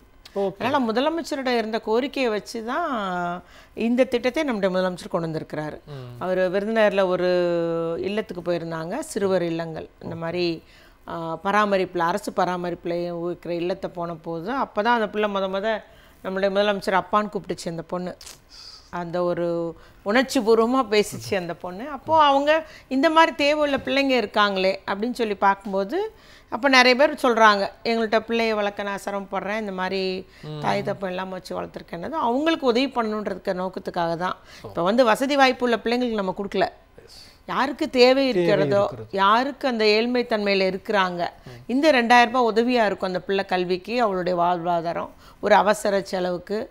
சரி, ஒரு பெரிய ஒரு ஃபங்க்ஷனே வைக்காங்க பிள்ளைங்களுக்கு அப்படின்னா இது உபயோகப்படும். ஒரு பண்டிகை காலங்கள் பிள்ளைக்கு நல்ல உடை எடுத்து கொடுக்க முடியும். ஆகவே அந்த பிள்ளைகளும் மற்ற பிள்ளைங்க போல ஒரு மகிழ்ச்சிகரமான ஒரு வாழ்க்கையை அனுபவிக்கணுன்றதுக்காக தான் அரசு இந்த உதவி கொடுக்குது. அதனால் வெறுமன கல்வின்றதில்ல, கல்வி வந்து நம்ம அரசு பள்ளியில் படித்தாலே நம்ம எல்லாமே இலவசமாக தான் கொடுக்குறோம். அதெல்லாம் வாழ்வாதாரத்துக்குமே அந்த பிள்ளைங்களுக்கு ஒரு இந்த நிதி நிச்சயமாக உதவும். அதனால் பார்த்தீங்கன்னா இன்றைக்கி காலையில் முதலமைச்சர் அவர்கள் தொடங்கி வச்சாங்க. உண்மையிலே நான் பார்த்துக்குவேன், இந்த ஆமாம் நான் இருக்கிறேன், என்னுடைய உங்களுக்காக அன்பு கரத்தை தரேன்ற மாதிரி அன்பு கரங்கள் திட்டம்னு சொன்னார். மிகவும் ஒரு நெகிழ்ச்சியான நிகழ்வாக இருந்தது. ஏன்னா அதில் பயனாளிகள் பேசுகிறாங்க, மேடையில் ஒரு பாட்டியம்மா பேசுனாங்க, ஒரு பொண்ணு, எல்லாரும் பேசும்போது சபையே அமைதியாயிருச்சு.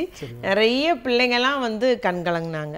ஏன்னா நிறைய பிள்ளைங்க வந்திருந்தாங்க இன்னைக்கு, பயனாளிகள் வந்திருந்தாங்க. ஸோ அந்த பிள்ளைங்கள் பேசுகிறது வந்து அவ்வளோ நமக்கு உணர்ச்சி வசப்பட்டு நமக்கு நெஞ்சை தொடுறதா இருந்தது. உண்மையிலே இன்னைக்கு நிகழ்ச்சிக்கு வந்திருந்தீங்கன்னா நெஞ்சை தொடுறது அப்படின்னு என்னன்னு தெரிஞ்சிருக்கலாம்.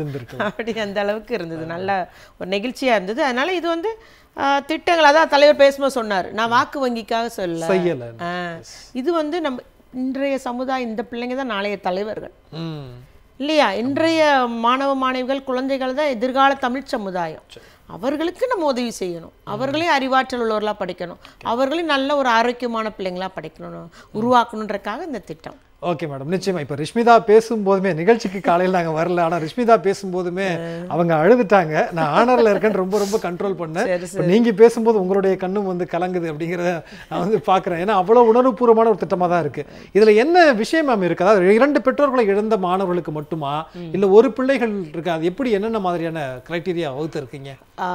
2 பெற்றோர்களை இழந்த அந்த குழந்தைகள் மட்டுமல்லாமல் இப்போ வந்து ஒரு தகப்பன் இறந்துருக்கலாம், தாய் வந்து திருப்பி திருமணம் பண்ணியிருக்கலாம். அப்போ அந்த பிள்ளை வந்து இவங்க அம்மாவோட தாயோட பாட்டியோட பராமரிப்பில் இருக்கும்.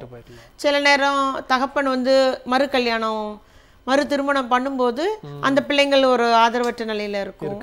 அதுபோல் ஒரு தகப்பனோ தாயோ சிறைச்சாலையில் இருக்கிறவங்க, சிங்கிள் பேரண்ட்டு, ஒரு தகப்பனோ தாய் இறந்தாலும் அந்த பேரண்ட், அவங்க இருக்கிற பேரண்ட்டும் சிறைச்சாலையில் இருந்தாலும் சரி, இல்லை ஒரு குணமாக முடியாத ஒரு நிரந்தர ஒரு உயிரை பாதிக்கக்கூடிய ஒரு நோயோடு இருந்தாலும் சரி, இல்லை மன ரீதியாக பாதிக்கப்பட்டவராக இருந்தாலும் நம்ம இந்த திட்டத்தில் வந்து அவங்க எல்லாம் பயனடையலாம். அதனால நம்ம இப்போ வந்து முதற்கட்டமாக இந்த திட்டத்தை முதலமைச்சர் தொடங்கி வச்சுட்டாரு. இன்னைக்கு 6082 பேர் கொடுத்துருக்கிறார் அந்த உதவி. அவருடைய வங்கி கணக்கில் வர வச்சிருச்சு. அந்த வங்கி கணக்கு வந்து பாதுகாவலரும் அந்த பிள்ளைக்குமான ஜாயிண்டாக ஒரு வங்கி கணக்கு அதில் வந்து வர வைக்கப்பட்டிருக்கு. இன்னும் யாரெல்லாம் இந்த மாதிரி இருக்கிற பிள்ளைங்கள்லாம் விண்ணப்பம் பண்ணலாம். மாவட்ட ஆட்சித்தலைவர் மூலம் அவங்க விண்ணப்பிச்சாலே இதில் வந்து இன்னும் பயனடையலான்னு சொல்லிட்டு முதலமைச்சர் சொல்லியிருக்கிறாங்க. அதனால இது ஒன் டைம் கிடையாது. இன்னுமே இப்போ கூட நம்ம உங்களுடன் ஸ்டாலின் அந்த முகாமில் வந்து 2000 விண்ணப்பம் வந்திருக்கு. நான் அதையும் போட்டுருவாங்க அடுத்த மாதம். அப்போ இன்னும் நீங்கள் இந்த மாதிரி குழந்தைகள், தேவை உள்ள குழந்தைகள் இருந்தாங்கன்னா நீங்கள் விண்ணப்பிக்கும் போது அரசு உங்களுக்கு உதவி பண்ணும். ஓகே, நிச்சயம் மேடம். இன்னைக்கு ஒரு வகையில் எனக்கு ஒரு மாதிரி மன கஷ்டமாக இருக்குது. எல்லாரையும் அள வச்சுக்கிட்டு இருக்கேன், கண்ணை நீங்கள் தொடக்கிறீங்க, ஆனால் பட்டு கண்ணீர் வந்துக்கிட்டே இருக்குது அப்படிங்கிறது தான். நீங்கள் இப்போ இந்த மாதிரியான ஒரு விஷயங்களில் இப்போ நீங்கள் செயல்படுத்தக்கூடிய துறையில் நீங்கள் ஒரு அமைச்சராக இருக்கிறீங்க இல்லைங்களா?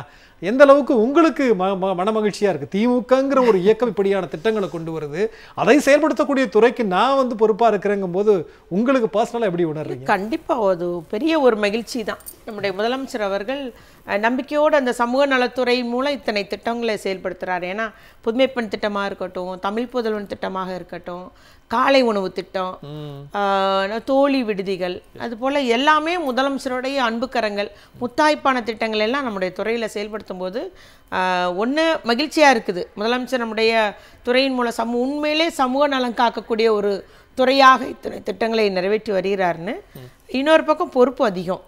எல்லாம் முறைப்படி கரெக்டாக செய்யணும். அந்த பிள்ளைங்க கல்லூரியிலேருந்து புதுமை பெண் விண்ணப்பம் பண்ணிட்டானா கரெக்டாக பணம் கிரெடிட் ஆகணும்.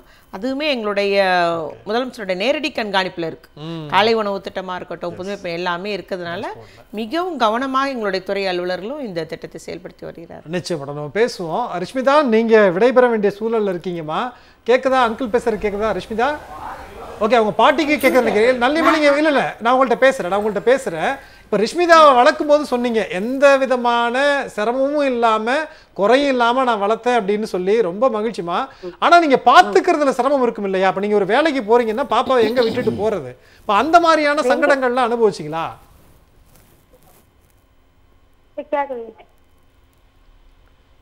நல்லிமா கேட்குதுங்களா? நீங்க எந்த குறையும் இல்லாம ரிஷ்மிதா வளர்த்திருக்கிறீங்க, ரொம்ப மகிழ்ச்சி. டாக்டர் ஆகணும்னு பாப்பாவோட கனவு. இந்த 2000 ரூபாய் அதற்கும் உதவியாக இருக்கும் நீங்க சொல்லியிருக்கிறீங்க. சின்ன வயசுல இருந்து 3 மாசத்துல இருந்தே வளர்க்கும் போது நீங்க ஒரு வீட்டு வேலைக்கு போறீங்க இல்ல இன்னொரு வேலைக்கு போறீங்கன்னா எப்படி சிரமப்பட்டுலாம் வளர்த்தீங்க? ஏன்னா வீட்டுல யாராவது இன்னொருத்தவங்க பாதுகாத்துக்கணும் இல்லையா ரிஷ்மிதாவை? எவ்வளவுலாம் சிரமப்பட்டு? நான் வேலை செய்யற வீட்டுல எடுத்துன்னு போய் படுக்க வச்சுட்டு தூங்க வச்சுட்டு வேலை செய்வேன். ஓ சரிம்மா. நீங்க முதல்ல பேசும்போது சொன்னீங்க வீடு கூட ஐயா கொடுத்ததுதான், அந்த வீட்டுல தான் நாங்க இருக்கிறோம், அதனால வீட்டுல எங்களுக்கு பிரச்சனை இல்லை அப்படிங்கிறது தான். இது விடியல் பயணம் போறீங்களா? பேருந்துல வந்து கட்டணம் இல்லாம போறீங்களா? பஸ்ல குடுக்கலையா? அது குடுக்கல இல்ல பஸ்லமா? பஸ்ல ஆமா, இலவச பஸ்லயும் எங்களுக்கு காசு எதுவும் வாங்க மாட்டாங்க. இலவச பஸ்லயும் நாங்க போவோம். ஓகேமா, அதையும் நீங்க வந்து உங்களுக்கு பயனுள்ளதா இருக்கு இல்லையா? ஆமாங்க, அதுவும் பயனுள்ளமா இருக்கு எங்களுக்கு. சரிங்கம்மா. நீங்க ரிஷ்மிதாட்ட ஒரு எங்க ஐயா எங்களுக்கு எந்த குறையும் எங்களுக்கு வைக்கல. நாங்க கஷ்டப்படுறதுக்கு எல்லாமே எங்களுக்கு செஞ்சு கொடுக்குறாங்க. இப்ப கூட எங்களுக்கு ஹவுசிங் போர்டு போறதுக்கு எழுதின்னு போயிருக்காங்க. இங்க இருந்து மேலுக்கு தான் நாங்க போறோமா கண்டி, கீழே நாங்க இறங்கல. நிச்சயமா கலைஞர் மகளிர் உரிமை தொகைன்னு கொடுக்கறாங்க 1000 ரூபாய். ஆமா, அது கிடைக்குதுங்களா? அதுவும் வாங்குறேன். அதுவும் வாங்குறீங்க? நான் வாங்குறேன். ரொம்ப மகிழ்ச்சிமா. நீங்க அதனாலதான் சொல்றீங்க ஐயா ஆட்சியிலே எங்களுக்கு எந்த குறைவும் இல்லை அப்படின்னு சொல்றதன் மூலமா என்னால புரிஞ்சுக்கொள்ள முடிகிறது. வீடு கொடுக்கப்பட்டிருக்கிறது, உங்களுக்கான விடியல் பயணம் கிடைத்திருக்கிறது, பாப்பாவை இனி பாதுகாப்பதற்காக 2000 ரூபாய் மாதம் மாதம் கொடுக்கப்படும்ங்கிறது ஒரு விஷயம் இருக்கிறது. பாப்பா படிக்கக்கூடிய பள்ளியிலையும் காலை உணவு திட்டம் இருக்குன்னு நான் நம்புறேன். எந்த பள்ளியில படிக்கிறாங்க? ஸ்கூல்ல படிக்கிறா, பாண்டி பஜார். ஓகேமா. நிச்சயமா நம்ம ரிஷ்மிதாட்ட கொடுங்களேன் ஒரு நிமிஷம். நீங்க இவ்வளவு தூரம் உங்களை எல்லாம் பாதுகாத்துக்கிற முதலமைச்சருக்கு என்ன சொல்ல விரும்புறீங்க? காலையில அவர் சொன்னார் நான் உங்களுக்காக இருக்கிறேன், நான் பாத்துக்கிறேன்னு சொன்னாரு. முதலமைச்சர்கிட்ட என்ன சொல்ல விரும்புறீங்க? நன்றி தான் சொல்லணும். நன்றி தான் சொல்றீங்களா? ஓகே, நீங்க டாக்டர் ஆகணுங்கிறத உங்களுடைய விருப்பம்னு பாட்டி சொன்னாங்க. டாக்டர் ஆயிருவீங்களா? ஆயிடுவேன். ஓகேம்மா, நிச்சயமா நல்லா படிக்கணும். இந்த 2000 ரூபாய் அப்படிங்கிறது உங்களுக்கான வாழ்க்கைக்கான மிகப்பெரிய ஒரு வழிகாட்டியா இருக்கும்னு நாங்களும் நம்புறோம். நன்றி ரிஷ்மிதா, உங்களோட பேசுனதுல எனக்கு ரொம்ப ரொம்ப மகிழ்ச்சி. தேங்க்யூ. தேங்க்யூ. தற்போது நம்முடைய அமர்விலே இன்றைக்கு இந்த அன்பு கரங்கள் திட்டத்தின் மூலமாக ஒரு பயனாளியாக இருக்கக்கூடிய சக்தி மற்றும் அவருடன் வந்திருக்கக்கூடிய பாதுகாவலர் காஞ்சனா 2 பேரும் இணைகிறாங்க. அவங்கள்ட்ட பேசுறதுக்கு முன்னால மஞ்சுளா மேடம்கிட்ட பேசிட்டு வந்துடலாம். மேடம், இன்னைக்கு முதலமைச்சர் அவர்கள் பேசும்போது சொல்றாங்க அரசியல் அப்படிங்கிறது மக்கள் பணி, ஏதோ சொகுசுக்கான ஒரு இடம் இல்லை அப்படிங்கிறது தான் அரசியல். நம்ம வந்து ஒரு முதலமைச்சர் இந்த பொறுப்புகள்லாம் அப்படின்னு பார்த்தோம்னா மக்கள்கிட்ட இருந்து கிடைக்கிற வரி பணம், அதை நம்ம எப்படி மக்கள்கிட்ட வந்து கொண்டு போய் சேர்க்கிறோங்கிற அடிப்படையில் தான் இருக்கும். ஆனா இது அதையெல்லாம் கடந்து ஒரு வித்தியாசமான மாடலா இருக்கிறதா நீங்க உணர்றீங்களா? நிச்சயமா. நம்ம வந்துட்டு திராவிட சித்தாந்தத்தை வந்து தலை மேல வச்சு கொண்டு போயிட்டு இருக்கிறோம். திராவிட சித்தாந்தம் என்பது என்ன? எனக்கு மேலேயும் ஒருத்தன் கிடையாது, எனக்கு கீழேயும் ஒருத்தன் கிடையாது, எல்லாரும் வந்து சமம். அப்போ சமமா இருக்கக்கூடிய சமூகத்துல அப்போ எல்லாமே எல்லாருக்கும் கிடைக்கணும் தானே? அதை நோக்கி தான் இப்போ வந்து நம்ம பயணப்பட்டுக்கிட்டு இருக்கிறோம். இன்னும் கேட்டா இந்த மாதிரியான நம்முடைய திட்டங்களை பாஜக ஆளும் மாநிலங்கள் கூட செயல்படுத்துறதுக்கு தயாரா இருக்கு அப்படின்னா அப்போ என்ன அர்த்தம்? இன்னும் காங்கிரசினுடைய இந்த தேர்தல் வாக்குறுதிகள் கூட கிட்டத்தட்ட திராவிடத்தினுடைய வாக்குறுதிகள் போலத்தான் இருந்தன. காங்கிரஸ்க்கு நம்ம ஆரம்பத்துல வைத்த பேரே வேற, பண்ணையார் கட்சியெல்லாம் கூட நம்ம சொல்லியிருக்கிறோம். ஆனால் அதையெல்லாம் தாண்டி இன்னைக்கு இந்த இடத்துக்கு வந்திருக்கு அப்படின்னா அதுதான் திராவிடத்தினுடைய மிக முக்கியமான ஒரு பணி.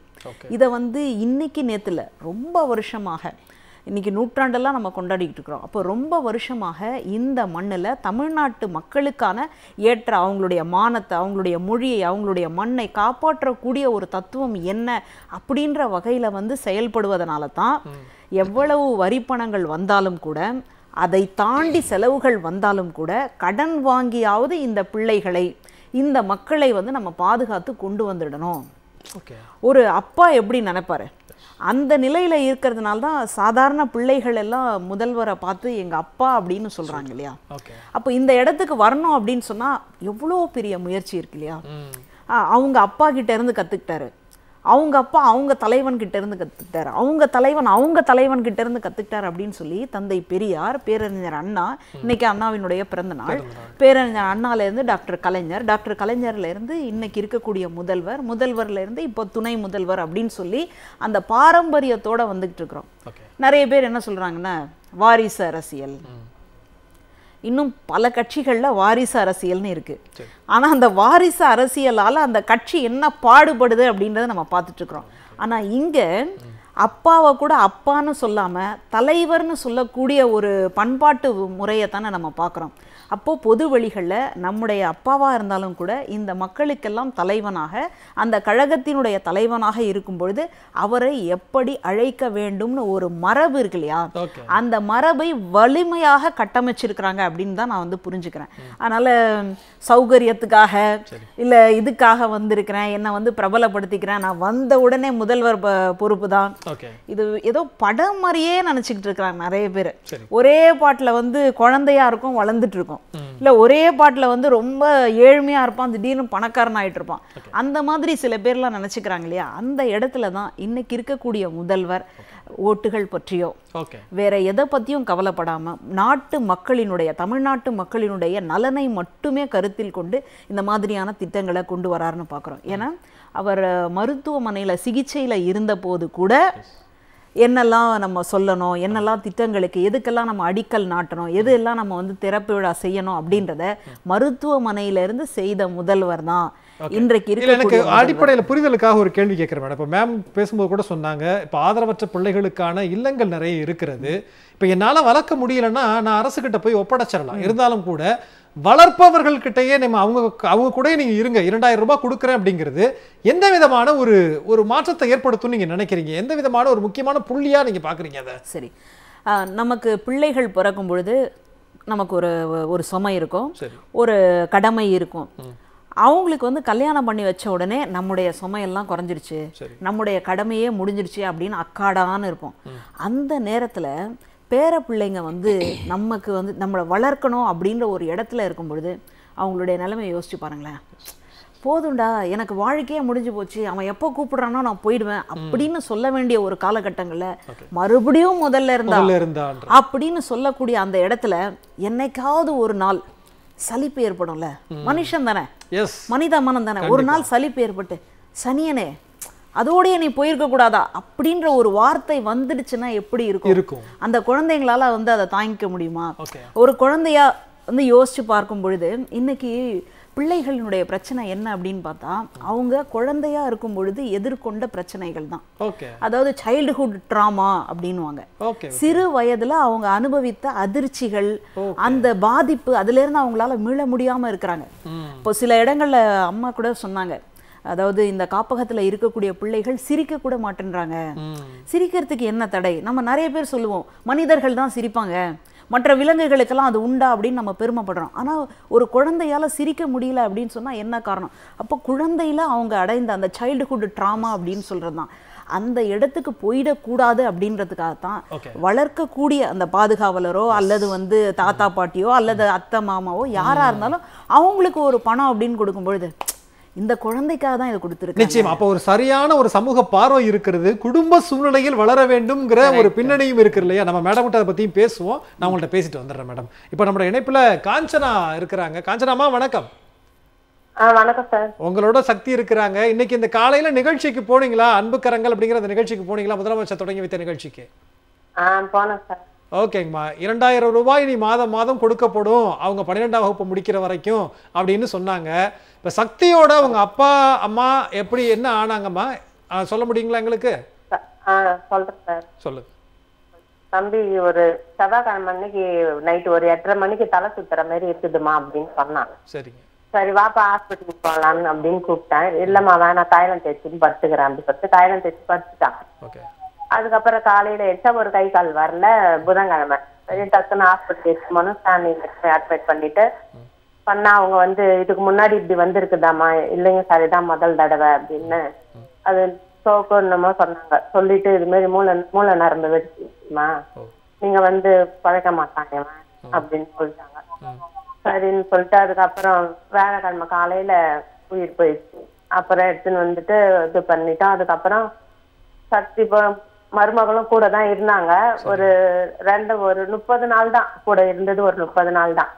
அதுக்கப்புறம் சின்ன பொண்ணு அதுவும். அதுக்கப்புறம் சரி நாங்க கல்யாணம் பண்ணி வைக்க போறோம்னுங்க. சரி நீ போய் கல்யாணம் பண்ணிக்கமா, குழந்தைய சும்மா ஹாஸ்டல்ல சேர்க்கறா அப்படின்னா, ஹாஸ்டல்லாம் சேர்க்க கூடாது, நீ ஹாஸ்டல்ல சேர்க்கறதா எங்க கிட்ட நீ கொடுத்துடு அப்படின்னு சொல்லிட்டு நாங்க எழுதி வாங்கினு இப்ப இது வரைக்கும் நாங்க தான் வளர்த்துன்னு வரோம். இப்ப இவனுக்கு 8 வயசு ஆகுது. 8 வயசு ஆகுதுங்களா? கிட்டத்தட்ட 3வது 4வது படிப்பாப்லாம் நினைக்கிற சக்தி இல்லைங்களா? இப்ப 4வது படிக்கிறான் சார். சரிம்மா. இப்ப நீங்க என்ன வேலை பாக்குறீங்கம்மா? உங்களுக்கு என்ன வருமானம்? நாங்க நிறைய வேலை செஞ்சிருக்கேன் சார். முதல் வீட்டு வேலை பீடி சுத்துவேன். பீடி சுத்திட்டு வீட்டு வேலை தான் செஞ்சிருந்தேன். இப்ப பிளாஸ்டிக் கம்பெனில வேலைக்கு போனேன். பையன் இறந்ததுக்கு அப்புறம் என்னால வேலைக்கு போக முடியலைங்க சார். இவனும் குழந்தை 2.5 வயசு குழந்தை, எங்க பொண்ணோட குழந்தையும் 2.5 வயசு தான். அதனால பாத்துக்கணும். நாங்க 1 வருஷம் தனியா இருந்து கஷ்டப்பட்டோம். அதுக்கப்புறம் வேலைக்கு என்னால போக முடியல. இந்த சசியை நினைச்சு நாங்க வேலைக்கு போல. அவங்க அப்பா ஒரு மாதிரி இதுவாயிட்டாரு. அதனால சரி நானும் வேலைக்கு போல. அதுக்கப்புறம் பொண்ணு வந்து எங்களை இட்டுன்னு போயிட்டு இப்போ வீடு கூட எங்களுக்கு இல்லைங்க சார். வீடு இல்லாம நாங்க இப்ப சாமெல்லாம் மேடம் இங்க வந்து விசாரிச்சோம். மேடம் கிட்டே நாங்க சொன்னோம், இட்டுன்னு போய் உள்ள காமிச்சோம். அப்புறமா வீடு கூட இங்கதாம்மா வீட்டை காலி பண்ணி எடுத்துன்னு நீங்க தான் போட்டு வச்சிருக்கிறோம், நாங்க இது மாதிரி பொண்ணு வீட்டுலதாம்மா இருக்கிறோம், இந்த உதவித்தொகை கிடைச்சா எனக்கு நல்லா இருக்குமான்னு சொல்லிட்டு நான் அந்த பாப்பா கிட்ட கேட்டேன், அந்த மேடம் கிட்ட கேட்டதுக்கு உங்களுக்கு கண்டிப்பா கிடைக்குமா அப்படின்னு சொன்னாங்க. அது மாதிரி இப்ப நான் குழந்தையதான் பாத்துன்னு இருக்கேன் சார். இந்த பையனுக்கு இன்னும் ஒரு வயசு 1.5 வயசு வரைக்கும் இப்ப எல்கேஜி ஸ்கூல்ல சேர்த்துட்டா நான் ஒரு வேலைக்கு போயிடுவேன் சார். நிச்சயமாமா. நீங்க எவ்வளவு சிரமப்பட்டீங்க சக்தியை வந்து இப்ப ஒரு 3 நாளாவது இப்போ வந்து படிக்கிறாப்ல சக்தி, எவ்வளவு சிரமப்பட்டீங்க நீங்க இடையில வேலைக்கு போறதையும் விட்டுட்டேன்னு சொன்னீங்க. ஏன்னா சக்தியை பாத்துக்கணும். எங்க பொண்ணுதான் சார் படிக்க வைக்கிறா. எங்க பொண்ணு படிக்க வைக்கிறா. அவளுக்கும் 2 பசங்க இருக்கு சார். பையன் 1 பொண்ணு 1 இருக்கு. எனக்கு ஒரு மாதிரி நம்மளுக்கோசம் இவ்வளவு நம்மளையும் பாத்துக்கின்னு 3 பேரையும் சாப்பாடு போட்டுக்கணும் குழந்தைய வச்சு இவ்வளவு கஷ்டப்பட்டுனுக்கிறாளே, ஐயா செய்யற உதவி கிடைச்சாது கொஞ்சம் அவளுக்கு கொஞ்சம் ஹெல்ப்பா இருக்கும். கொஞ்சம் வீடு போற வரைக்கும். அதுக்கப்புறம் நாங்க தனியா போயிட்டோம்னா அவங்க இந்த குழந்தை கொஞ்சம் வளர்ந்த உடனே நாங்க தனியா போயிடுவோம் சார். இந்த 2000 மூலமா சக்தியை நீங்க நல்லா பாத்துக்க முடியும்னு ஒரு நம்பிக்கை உங்களுக்கு வந்திருக்கு இல்லையா? இது வரைக்கும் உங்க பொண்ணு பாத்துக்கிட்டாங்க. அவளுக்கும் கொஞ்சம் இதுவா இருக்கும். இந்த இப்ப இவனுக்கு எக்ஸ்ட்ரா இப்ப செலவு பண்றா சார் வருஷத்துல. இப்ப இந்த காசு இருந்தா இப்ப இவனே பாத்துக்கிற மாதிரி ஆயிடும். ஐயா பாக்குறது இப்ப இவகிட்ட இருந்து கொஞ்சம் இது பண்ணிட்டு இப்ப நம்ம பிள்ளைக்கு எனக்கு எப்படி சொல்றதுன்னு தெரியல. ஏன்னா பொண்ணு வளர்த்துன்னு வரா, அவளை எதுவும் நம்ம இது பண்ண முடியாது. ஆனா ஐயா கொடுக்கற காசு இது முழுக்க நான் மனம் விரும்பி என் குழந்தைக்கு அது கிடைக்கணும். இந்த குழந்தை கிடைச்சு அவன் நல்லபடியா இருக்கணும். அவர் பண்ண திட்டம் எல்லாமே எங்களுக்கு கிடைச்சிருக்கு சார். மகளிர் முதல்ல சுய உதவி குழுன்ட்டு ராயபுரத்துல ஓபன் பண்ணி வச்சாரு. அந்த இது நலத்திட்டத்திலயே நாங்க சேர்ந்து அவளை எல்லாமே பணங்கன்னா எடுக்கிறது போடுறது எல்லாமே நல்ல உதவியா தான் இருந்தது எங்களுக்கு. அதே மாதிரி வேலைக்கு போகும்போதெல்லாம் ஃப்ரீ பஸ்ல தான் போனோம் நாங்க. ஃப்ரீ பஸ்ல போனா எல்லாமே கரெக்டா இருக்கு. இப்ப வந்து இந்த குழந்தைய கொஞ்சம் பாத்துக்கிற வச்சு நான் வேலைக்கு போகாம இருக்கேன் சார். இந்த குழந்தை வளர்ந்த உடனே நாங்க தனியா போய் வேலைக்கு போயிட்டு என் குழந்தைய காப்பாத்துவேன். இந்த உதவி கிடைச்சது ரொம்ப எங்களுக்கு ரொம்ப இதுவா இருக்குங்க சார். நிச்சயமா. காலையில முதலமைச்சருக்கு முன்னால நீங்க ஸ்டேஜ்ல பேசுனீங்களோ? ஆமாங்க சார், பேசணும் சார். எப்படிமா இருந்தது முதலமைச்சருக்கு முன்னாடி பேசுறது அப்படிங்கிறது? எப்படி இருந்தது? எப்படி பேசுறது எனக்கு ரொம்ப எப்படி சொல்றதுன்னு தெரியல சார். யாருக்கும் கிடைக்காத வாய்ப்பு அது. இது வரைக்கும் நாங்க பார்த்தது இல்ல. அந்த குழு சொல்றேன் அப்ப பார்த்தேன் அவரை நேரடியா. அப்ப கூட கூட்டத்தோட கூட்டமா தான் உட்கார்ந்து பார்த்தோம். இன்னைக்கு அவர் பக்கத்திலே ஒரு 10 அடி தள்ளி மேடையில பேசும்போது பரவாயில்ல முதலமைச்சர் ஐயா கூட பார்த்துட்டு நம்ம பேசுறோம்னு எனக்கு ரொம்ப பெருமையா தான் சார் இருந்தது. யாருக்கும் கிடைக்காத வாய்ப்பு நம்மளுக்கு கிடைச்சி இருக்குது. இதை நம்ம பயன்படுத்திக்கணும் சார். நிச்சயமா. நான் சக்தி கிட்ட 2 வார்த்தை பேசலாமா? சக்தி பேசுவாரா? எனக்கு பேச தெரியாதுங்க சார். எதுக்கோ கொடுக்குறேன், நீங்க பேசுங்க. நான் கேட்டு பாக்குறேன். சக்தி கிட்ட நான் கேட்டு பாக்குறேன். கொடுங்க.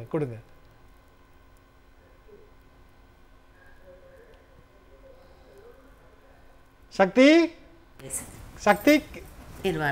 அங்கிள் பேசுறது கேக்குதுங்களா? சக்தி என்ன படிக்கிறீங்க? என்ன ஸ்டாண்டர்ட் படிக்கிறீங்க? 4th standard. எந்த ஸ்கூல்ல படிக்கிறீங்க? சேபா நர்சரி. ஓகேம்மா. காலையில் ஒரு ஃபங்க்ஷனுக்கு போனீங்களா நீங்கள்? சிஎம் கலந்துக்கிட்டாங்களா? காலையில் ஒரு ஃபங்க்ஷனுக்கு போனீங்களா? ஆ சக்தி, காலையில் ஒரு நிகழ்ச்சி கொண்டு போனீங்களா? யாரை பார்த்தீங்க அந்த நிகழ்ச்சியில்? முதலமைச்சர் ஐயா. ஓகே, எதுக்காக அந்த நிகழ்ச்சி நடந்தது, ஃபங்க்ஷன் நடந்தது? 2000 ரூபாய் காசு தரேன்னு சொன்னதுனால ஆயா வந்துச்சு. 2000 ரூபா கொடுக்கறதுனால ஆயா வந்தாங்களா? சரிம்மா. அம்மா அப்பா வந்து இல்லை அப்படின்னு வந்து ஆயா சொன்னாங்க. நீங்கள் என்னைக்காவது ஃபீல் பண்ணியிருக்கீங்களா? அப்பா இல்லையே அப்படின்னு ரொம்ப வருத்தப்பட்டிருக்கீங்களா? ஓகே, இந்த 2000 ரூபா கிடைச்சதுனால நீங்கள் என்ன ஆகணும்னு விரும்புறீங்க? நீங்கள் உங்களுக்கு எப்படியெல்லாம் உங்களுக்கு பாட்டி இன்னும் உங்களுக்கு என்னெல்லாம் ஆயா வாங்கி கொடுப்பாங்கன்னு நீங்கள் நினைக்கிறீங்க? பென்சில் வாங்கி தருவாங்கன்னு நினைக்கிறேன். பென்சில் வாங்கி தருவாங்கன்னு நினைக்கிறீங்களா? என்ன படிச்சு என்ன ஆகணும்னு நினைக்கிறீங்க சக்தி? என்ன ஆகணும், படிச்சு என்ன ஆகணும் சக்தி? போலீஸ். போலீஸ் ஆகணுமா? அதனாலதான் ரொம்ப வெறப்பா பேசுறீங்களா? ஏதாவது நீங்க ஆயா கிட்ட கேட்டு ஆயா வந்து கையில காசு இல்லை அப்படின்னு சொல்லியிருக்காங்களா சக்தி? இல்ல இல்ல, அப்படி வளர்த்துட்டு இருக்கிறாங்க இல்லையா? உங்களுக்கு எந்த குறையும் இல்லாம வளர்த்துட்டு இருக்கிறாங்க. ஓகே சக்தி, உங்களோட பேச எனக்கு ரொம்ப ரொம்ப மகிழ்ச்சி அங்கிளுக்கு. நீங்க இன்னும் ஒரு 15 வருஷத்துல ஒரு போலீஸ் சக்தியா நாங்க பார்க்கணும், சரியா? ஓகேவா சக்தி? ஓகே. ஓகேப்பா, நம்ம பேசுவோம். அமைச்சர் அவங்ககிட்ட தான் கேட்க விரும்புகிறேன். மேடம், நான் மஞ்சுளா அவன்கிட்ட பேசும்போது கூட கேட்டேன், ஒரு நிறைய கூர்நோக்கு இல்லம் இருக்கிறது, இல்லை பாதுகாப்பு இல்லம் இருக்கிறது, எங்களால் வளர்க்க முடியலன்னா அங்கே இல்லத்தில் போய் கொடுத்துடலாம். ஆனால் இருந்தாலும் வளர்க்க முடியாத சுச்சுவேஷன்லையும் சிரமப்பட்டு வளர்க்குறவங்க கிட்ட நீங்கள் 2000 ரூபாய் கொடுப்பதனுடைய நோக்கம் இது எப்படியெல்லாம் சமூகத்தில் ஒரு மாற்றத்தை ஏற்படுதுன்னு நினைக்கிறீங்க? இல்லை, நம்ம கிட்டத்தட்ட தனியார் மற்றும் தொண்டு நிறுவன இல்லங்கள் ஒரு 23,000 பிள்ளைங்க இருக்காங்க. ஆனால் அரசுடைய நோக்கம் வந்து இல்லத்தில் எண்ணிக்கை கூடுவது நம்முடைய துறையினுடைய நோக்கம் இல்லை, முதலமைச்சருடைய நோக்கம் இல்லை. அந்த குடும்ப சூழலில் அன்பு அரவணைப்போட அதில் நம்மளுடைய பண்பாட்டை கற்றுக்குவாங்க, ஒரு மனித நேயத்தை கற்றுக்குவாங்க, ஒருத்தருக்கு உதவுறது. ஸோ அந்த குடும்ப சூழலை அமைத்து கொடுக்கறதுக்கு தான் அரசு மிக முக்கிய கவனத்தில் கொண்டு தான் செயல்பட்டு வருது. அதனால் நம்ம குழந்தைகள் இல்லங்களில் எண்ணிக்கை குறைய வேண்டும் என்பது தான் முதலமைச்சருடைய ஆமாம். ஏன்னா பிள்ளைங்கள் வந்து அன்பு அரவணைப்போட குடும்ப சூழலில் வளரணும் அப்படின்றது. அதுக்காக இந்த பணம் வந்து ஒரு திட்டம் நமக்கு. இப்போ வந்து யாருமே என்னால் வளர்க்க முடியலன்னு கொண்டு இல்லத்தில் கொண்டு விடணும்னு நினைக்க மாட்டாங்க. நம்ம அந்த கவனிப்பு எடுக்கும்போது 2000 ரூபா கிடைக்கும். ஏன்னா இல்லத்தில் விடுறது பார்த்தீங்கன்னா சில தாயெல்லாம் வந்து சிங்கிளாக இருப்பாங்க, சரி, அவர் இருக்க மாட்டார். அப்போ நான் வேலைக்கு போகிறேன், என் பிள்ளை எங்கே கொண்டு வைக்கிறது, இல்லத்தில் கொண்டு விட்றேன் அப்படின்னு சொல்லிட்டு இப்போ தீபாவளினா கூப்பிட்டு போயிடுவாங்க வீட்டுக்கு. ஆனால் மற்ற நேரம் நீ இல்லத்துலமா இருக்கணும், வேற நான் பார்க்கறதுக்கு ஆள் இல்லை, அம்மா காலையில் போயிட்டேன்னா நைட்டு தான் வருவேன்ற மாதிரி அப்படியும் இல்லத்தில் கொண்டு விடுற பேரண்ட்டு இருக்காங்க. ஆனால் நம்ம என்ன சொல்கிறோம், நீங்கள் எப்படியாவது அங்கே வச்சுக்கணும் அப்படின்னா வேறு ஆளே இல்லைம்மா, வேறு வழியே இல்லைன்னா நாங்கள் சரிம்மா இல்லத்தில் விடுங்கன்னு ஏற்றுக்குவோம். ஆனால் அவங்களுக்கு அந்த பிள்ளைகளை பார்த்துக்கிற திறனுள்ள இப்போ பாட்டிம்மா இருக்காங்க, அந்த அம்மா அவங்கெல்லாம் காஞ்சனாவெல்லாம் பார்த்தீங்கன்னா கேர் எடுக்கிறாங்க. அப்படி உள்ளவங்க அந்த குடும்ப சூழல் அன்பு அரவணைப்பை பிள்ளைகளுக்கு கொடுக்கணும் அப்படின்றது. ஏன்னா அந்த குடும்ப சூழலில் வளர்கிற பிள்ளைங்க மிகவும் மன மகிழ்ச்சியோடு நல்லபடியாக இருப்பாங்கன்றதுக்காக அரசு இந்த 2000 ரூபா கொடுக்கும்போது எல்லாரும் அந்த குடும்பத்தில் வச்சு வளர்ப்பாங்க. நிச்சயமா. இப்போ நம்ம இந்த எண்ணிக்கையை பார்த்தோம்னா கிட்டத்தட்ட 6082 குழந்தைகளுக்கு அப்படின்னு பார்க்குறோம். ஒவ்வொரு மாவட்டங்களையும் கூட நீங்கள் நிகழ்ச்சி நடந்திருக்கு. இது இன்னும் இன்க்ரீஸ் ஆகுமா? அது எப்படி நீங்கள் வந்து ஃபைண்ட் அவுட் பண்ணுறீங்க இந்த பயனாளிகளை? கண்டிப்பாக நம்ம முதலமைச்சர் வந்து இது அதிகப்படியான குழந்தைகள் வந்து இல்லை எங்கெல்லாம் தாய் தகப்பன் இல்லாத இல்லை ஏதோ ஒரு பெற்றர் இல்லாமல் அவங்க இந்த நோய் நொடியிலையோ சிறைச்சி அப்படி இருக்கிற பிள்ளைகளை கவனிக்க முடியாமல் பணம் தேவைப்படுற பிள்ளைங்க பேரண்ட்டாக இருந்தாங்கன்னா இந்த உதவி கொடுக்கணுன்றதான் முதலமைச்சர் உத்தரவு. இன்றைக்கி வந்து திட்டம் தொடங்கியாச்சு. முதற்கட்டமாக 6082 அப்படின்னா இன்றைக்கி தொடங்கியிருக்காங்க. இன்னும் 2000 இப்போ பரிசீலிச்சிட்ருக்குறாங்க, கள ஆய்வு பண்ணிகிட்ருக்குறாங்க. அதுபோல் இன்னும் இந்த திட்டத்தை பற்றி அறியாத மக்கள் நிச்சயம் இருப்பாங்க. அதனால் இந்த நம்ம நிகழ்ச்சி மூலம் இன்னும் நீங்கள் வந்து அன்புக்கரங்கள் திட்டத்தில் பயனடையணும்னா மாவட்ட ஆட்சித்தலைவரிடம் விண்ணப்பிங்கள். கண்டிப்பாக விண்ணப்பிக்கும் போது நம்முடைய முதலமைச்சர் எத்தனை பேர் விண்ணப்பித்தாலும் அத்தனை பேருக்கும் வழங்குறதுக்கு தயாராக இருக்கிறாங்க. ஏன்னா அந்த தேவையுள்ளவருக்கு உதவி பண்ணணும் நம்முடைய எதிர்கால தமிழ் சமுதாயம். ஒரு தொலைநோக்கு பார்வையோடு தான் இந்த ஒரு திட்டத்தை முதலமைச்சர் நிறைவேற்றி வருகிறார். குழந்தைகள் மற்றும் பெண்கள் நலன்னா அத்துணை முயற்சியோடு முதலமைச்சர் செய்து வருகிறார்னு சொல்லலாம். ஏன்னா அடாப்ஷன் சென்டர்லாம் பார்த்தீங்கன்னா முந்தி ஒரு 6-7 தான் இருந்தது நம்முடைய தமிழ்நாட்டில். இன்னைக்கு மாவட்டத்துக்கு 1 தத்தெடுப்பு மையம் அமைத்தாக வேண்டும் சொல்லிட்டு மாவட்டத்துக்கு ஒரு மையம் இன்னைக்கு வந்து தொண்டு நிறுவனத்துக்கு அனுமதி கொடுத்துருக்குறோம். அப்படின்னா அந்த இந்த பிள்ளைகளோட இந்த கவனிப்பு பெருகும், ஈஸியாக எல்லாத்துக்கும் அந்த குடும்ப சூழல் உருவாக்கி கொடுக்க முடியும். அந்த பிள்ளைங்களுக்கு, ஆதரவற்ற பிள்ளைங்களுக்கு தத்து கொடுப்பது மூலம் குடும்ப சூழலில் அந்த பிள்ளை அன்பு அரவணைப்பையும் வளர முடியும் அப்படின்றதுக்காக பண்ணியிருக்காங்க, உருவாக்கியிருக்கோம். இந்த மாதிரி தமிழ்நாடு மாநில குழந்தைகள் கொள்கை வெளியிடப்பட்டுள்ளது. இப்போ குழந்தைகள் நல அழகுன்னு ஒன்று இருக்குது, புதுசாக பிரிக்கப்பட்ட அத்துணை மாவட்டத்திலையும் தொடங்கியாச்சு. சென்னையில் 2 தொடங்க முதலமைச்சர் உத்தரவிட்டார். ஏன்னா பெரிய ஏரியா, ஸோ 2 இருக்கணும். அந்த குழந்தைகளுடைய கவனிப்புன்றது நம்முடைய முதலமைச்சர், நம்முடைய எதிர்கால தமிழ் சமுதாயம் அவங்கள கவனிக்கணும், அவங்களுக்கு கல்வி கொடுக்கணும், அவங்களோட வாழ்வாதாரத்தை பாதுகாக்கணும், அவங்களுடைய ஆரோக்கியம், மெயினாக ஊட்டச்சத்தை உறுதி செய்யணும் ஒரு திட்டம் கொண்டு தான் பாருங்க. அதில் முத மருத்துவ பரிசோதனை செய்யும்போது 45,000 பிள்ளைங்க, ஹார்ட்டில் இருதயத்தில் ஓட்ட உள்ள பிள்ளைங்க, இந்த கால் இப்படி வளைஞ்சிருந்தது, கழுத்து நிற்கலை, காது கேட்குற திறமை கொஞ்சம் கம்மியாக இருந்துச்சு, வேறு பிரச்சனைகள், அந்த பிளவுபட்ட உதடு, இப்படி கண்டுபிடிக்கப்பட்டது. அப்போ இதெல்லாம் சரி செய்யலாம் அப்படின்றது அந்த பெற்றோர்கள் தெரியாமல் இருக்காங்க அறியாமையினால். முதலமைச்சர் 45 பேருக்குமே நம்ம தொடர் உயர் சிகிச்சை அளிக்கப்பட்டது. இப்போ என்ன பண்ணுறோம், அன்னைக்கு கண்டுபிடிச்ச அந்த ஊட்டச்சத்து உறுதி செய்யறது இப்போ தொடர்ச்சியாக வருஷம் எல்லா அங்கன்வாடியிலையும் மருத்துவ பரிசோதனை பண்ணி அவங்களுக்கு மருத்துவ சிகிச்சை கொடுக்கணுன்ற உத்தரவு போட்டு இன்னைக்கு அது ஒரு வழக்கமான ஒன்றா மாத்திட்டார். நிச்சயமா இப்போ குழந்தைங்களுக்கு எவ்வளவு திட்டம் இருக்கு அப்படிங்கிறத புரிஞ்சுக்க முடியுது. இப்போ நம்ம நிதி அப்படின்னு அடிப்படையில் பார்த்தோம் அப்படின்னா இது மனிதாபிமான அடிப்படையில் நிகழ்ச்சியான ஒரு திட்டம் தான், மாற்று கருத்து இல்லை. ஒன்றிய அரசுகிட்டேருந்து ஏற்கனவே பணம் வரலைங்கிற சிக்கல் இருக்கிறது, வரியும் நேரடியாக அவங்க கிட்ட தான் வந்து போகுது, திரும்ப வர்றதில்லை. இவ்வளவு சிக்கல் எப்படி மேடம் இதெல்லாம் நடக்கும், எப்படிலாம் ஏன் யோசிக்கணும் அப்படின்னு இருக்கு இல்லையா? இல்லை அது முதலமைச்சர் அவர்கள் வந்து நான் சொல்லிட்டேன்ல, பெண்கள் மற்றும் குழந்தைகள் நலன்னா அதிக கவனம் நம்முடைய முதலமைச்சர் அவர்கள் செய்து வர்றாங்க. அதுக்கேற்ற திட்டங்கள் இப்போ நம்ம மகளிர் உரிமை தொகை மனுக்கள் இப்போ வாங்குறோம் இல்லையா, நிச்சயமா அதை ஆய்வு பண்ணி நம்முடைய துணை முதலமைச்சர் 2 மாசம் கொடுப்போன்னு இருக்காங்க. ஸோ அதனால நம்முடைய நிதி பகிர்வு பண்றது, நிதி மேலாண்மையை அறிந்தவர் நம்முடைய முதலமைச்சர் அவர்கள் நம்ம இதில் சொல்லலாம். அதனால் நிச்சயமா இதெல்லாம் வந்து தேவையான திட்டங்கள் தான் அப்படின்றத நம்ம வலியுறுத்தி சொல்ல முடியும். கண்டிப்பா மேடம், இன்னைக்கு காலையில நிகழ்ச்சி எப்படி இருந்தது அப்படிங்கறது கூட நீங்க சொன்னீங்க, ரொம்ப உணர்வுபூர்வமாக இருந்தது அப்படிங்கிறது தான். அதே மாதிரி இன்னைக்கு முதலமைச்சர் ஒவ்வொரு திட்டங்களா பட்டியல் போட்டுட்டு இதெல்லாம் வாக்கரசியலுக்கானதா அப்படின்ற கேள்வியும் வந்து முன்வைக்கிறாங்க. மக்கள் மனசுல இது எல்லாமே பதிந்திருக்கும் அப்படின்னு நான் நினைக்கிறேன். ரொம்ப நிகழ்ச்சியான ஒரு நிகழ்ச்சியாக இருந்தது. பங்கு கொண்ட விருந்தினர் அத்தனை பேருக்கும் மிக்க நன்றி. மீண்டும் ஒரு நிகழ்ச்சியில் சந்திக்கலாம். நன்றி, வணக்கம்.